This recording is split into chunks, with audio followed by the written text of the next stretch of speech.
Sama sem dobila opozorilo, da je tekst Nacionalci SP plagiat v sredo 9. januarja 2019. Temu je še isti dan sledilo iskanje originalne drame. Srečen namig je bil, da gre za delo italijanskega dramatika Alda Nikolaja. Tako da smo morali pregledati njegove tekste in najti pač ustrezen originalni tekst. Nato smo v četrtek 10. januarja 2019 tekst pridobili in ga bežno pregledali. Na prvi pogled je tekst kazal veliko sorodnost, zato smo poslali pisni poziv Borisu Kobalu, da se izjasni o zadevi, priložili smo mu tudi originalen Nikolajev tekst. Dali smo mu razumni rok do ponedeljka 14. januarja do 12. ure, da se o zadevi izjasni. Vedeti morate, da so take stvari zelo težke in da je tukaj pač treba ravnati previdno, kajti možno bi bilo tudi, da bi informacija recimo ne bila resnična. Čez vikend je sledila podrobnejša primerjava obeh tekstov in primerjava je pokazala, da gre za prevod z nekaj okrajšavami, ki se nanašajo predvsem na situacijo v italijanski družbi ali na konkretni čas, v katerem je originalni tekst nastal, z nekaj, bom rekla, vzkliki, originalnimi in štirimi replikami, ki niso iz teksta Alda Nikolaja. V ponedeljek 14. januarja smo prijeli odziv Borisa Kobala. Takrat smo odpovedali že napovedane predstave.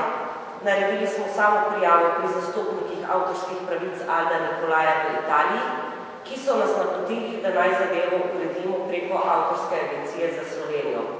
Takoj smo poslali dopis na Avtorsko agencijo za Slovenijo, ki je še isti dan poslala potem uradno obvestilo in pošlo za ureditev teh zadev agentov v Italiji. Hkrati smo isti dan seznanili tudi ansambl z dogodki. Nato smo v torek 15. januarja začeli z urejanjem avtorskih pravic, obvestili smo Ministrstvo za kulturo, mestno občino Celje, oba sveta in podali izjavo za javnost. Začeli smo pripravljati tudi načrte za sanacijo škode. V sredo 16. januarja smo sklicali tiskovko, takoj po prvem odzivu zakonitih zastopnikov strani avtorja in imeli sestanek na Ministrstvu za kulturo. V četrtek 17. januarja, to je včeraj, smo uredili avtorske pravice.